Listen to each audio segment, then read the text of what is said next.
What's up, guys? We are here with my buddy Hideki from Teckel Lures, and we are throwing out here today a very misunderstood and underutilized bait that I know you guys would catch a ton of fish on. This is the Teckel Bladewaker. So we are going to pick Hideki's brain, we're going to throw it around, we're going to show you guys how to use this and why you should implement this into your lineup. If you're not using this, you're going to want to pay attention. Let's have some fun.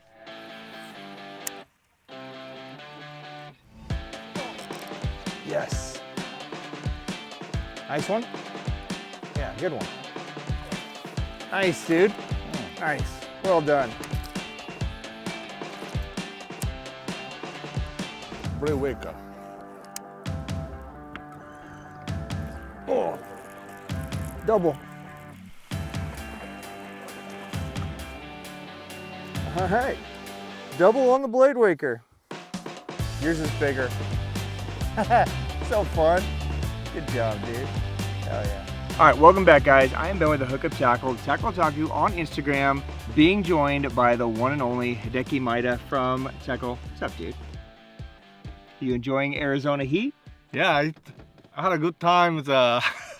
Actually, here's I'm fishing in Lake Alamo. Yep. First time, and I was not expecting such like a good fishing. It's been really good. So we've been catching a ton of fish, and one of the baits that Hideki's absolutely been trashing them on is the Bladewaker. And this is a really fun bait, and I wanted to sit down and pick his brain about this because this is one that we've been utilizing since the launch, but it had a really popular, when you first launched this, it was really popular, and I think people kind of forgot about it. We haven't talked about it a lot. Tell me about the Bladewaker. Why did you build this, and what's different about this than, say, a traditional chatterbait style bait? Yeah, this is not quite different from the regular braided jigs like a chatterbait.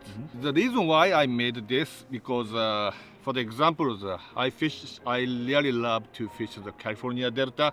It's a tidal water, so sometimes the tide is low.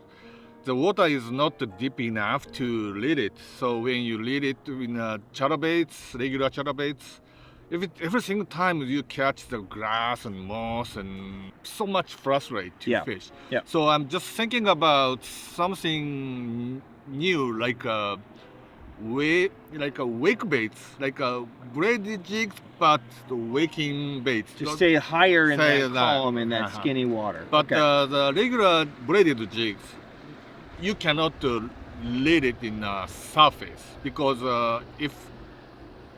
when hit the water, the regular chatterbaits, it goes just It just kind of planes, and it's just flat.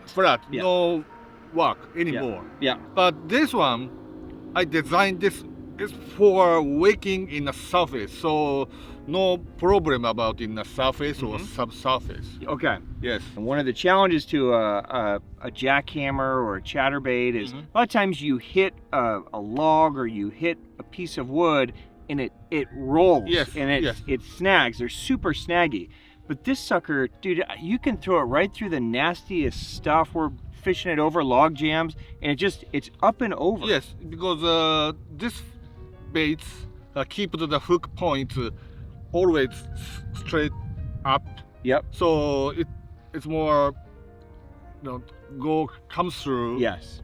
Run over very easily. Yeah. And I have the not strong, but it also help like little brush guard. Yeah, just enough of a brush guard, but that blade really churns the front of that water. And what we've found over the last couple of days is you can fish this thing a couple different speeds. You can go faster with it, and that blade will come out of the water, and it's almost like a buzz bait almost, where it's kind of making a lot of sound. With bubbling. Yep. And, and then you can just slow it down just a touch, and it wakes right under the surface, and it creates this real nice wobble under the surface. So it's a really versatile bait. Of course, you could slow it down and fish it deeper too, but that's not really the fun part. The fun part is fishing it high and seeing it strike. Okay. I really like to little bit on subsurface, and then the primary, when the baits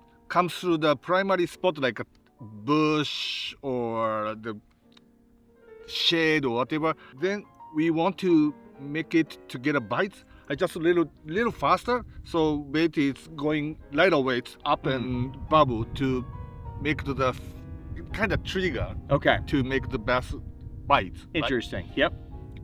Now, I know that there's a couple different settings on this bait. So talk to me about the settings and what each setting does. And this is kind of another cool thing. It's not just a tie it on and throw it. You can alter and tweak this as you want to. So talk to me about that. Yeah. Actually, the Bladewaker has a 2 position for the snap. Okay. And when you get to from the packaging, it's kind of default setting. This is like this. So the snap's going through both holes. This is default. And this is just kind of the best all-around setting. Yes. Okay. Yes. So I recommend this most of the time. Okay. But also, you can try like this. Okay, and this is the next setting. Yes. And what is this going to change or do for us now? This is less resistant or more tight wobbling. Okay. And this is more, you can feel the resistance of the water resistance and make it more wider wobbling. Okay, so when it's in default setting, it's wider wobbling, more resistant.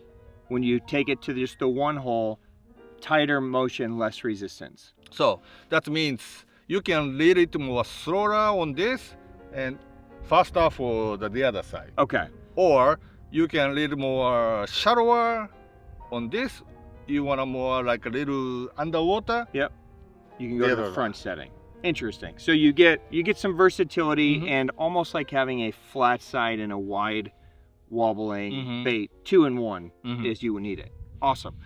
Talk to me about trailers. So I know we've used quite a few different trailers over the last few days.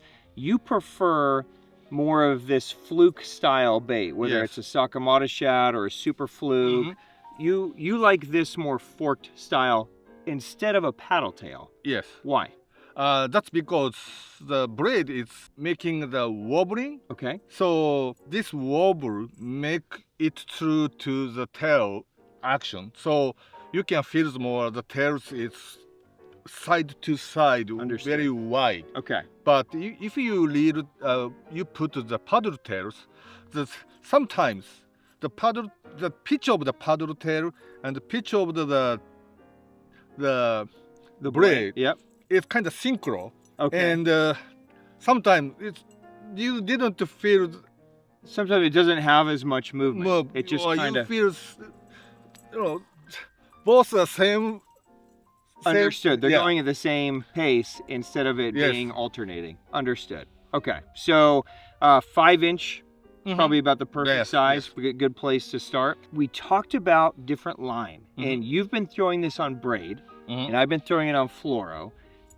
Talk to me about your preferred line. Obviously, it works on both, but you had mentioned that you prefer fluoro on it. Okay, so talk to me about that too. And also, also the little, not like high speed, little more, like not like a over 7. So like a 7-to-1 or a 6-to-1. You want it more of a mid-speed. Mid-speed. Hard to explain, but when you lead the braid, no stretch line with a high speed, sometimes the bait want to try to wobble, but they pull too much. Okay. So action does not. So you're pulling it out of the action. You're kind of flattening it out, and it's not having that same movement. Same like you when you throw the square barrel crankbait. Yep. You can feel the different from the fiberglass and graphite rods. Right. You feel the difference. Even the same lures, but which do you like? I like glass. Yeah. It's kind of same situation, same thing. Okay. So you feel the difference. Okay, understood. And fluoro versus braid? Same thing. Okay. All right. Do you like a softer, glassier rod for this style? So, I mean, a lot of guys, when they think of like a chatterbait, they think of like a 7.3 kind of glass type rod. Yes. Are we doing the Also, same? I like a grass rods for this. Okay. But today, the lots, It's a lot of stuff. We're fishing in the jungle bush, today. jungle, Yeah. and also not like a cast reel, more like pitching, skipping, Okay. or something like. So the grass rods, fiberglass, it's not good to make the accuracy casting. slow. That's why today I use the More of a graphite. rod. Okay, so open water, if we're just kind of running bank and throwing down weed edges and stuff, more of a traditional chatterbait glassy rod, good. Yeah, I recommend. Tighter quarters, just Mm. more of a faster action Yes. rod just for that. Okay. Hideki, thanks so much for spending time with us and sharing the Bladewaker with everybody. If you guys aren't familiar with the Bladewaker, it's available in the one size. Yes, one size, Right? Half ounce, so it's kind of the main size you need, so it's not overly complicated. It's available in just the main key colors: white, chartreuse, black, blue, fire craw, green pumpkin, there's a bluegill. So, you know, it's a simple bait to use. Everybody has, I mean, every scoper in the world has Sakamata shads now, right? So easy, you guys all have the trailers already, but it'll really elevate your tool offering when those fish want something on the surface, and it's just something different than a buzz bait or a treble hooked wake bait that you can't fish through nasty stuff. So give it a try, Hideki. Thank you very much. Yeah, thank you Thanks too. for fishing with me, man. This was fun. Yeah, it's fun today. Yes, so go have some fun, guys. Try the Bladewaker. Think you're gonna love it, and we'll see you guys again soon. You want to catch a few more fish? Yeah, Yeah. of All right. course. Peace out, guys.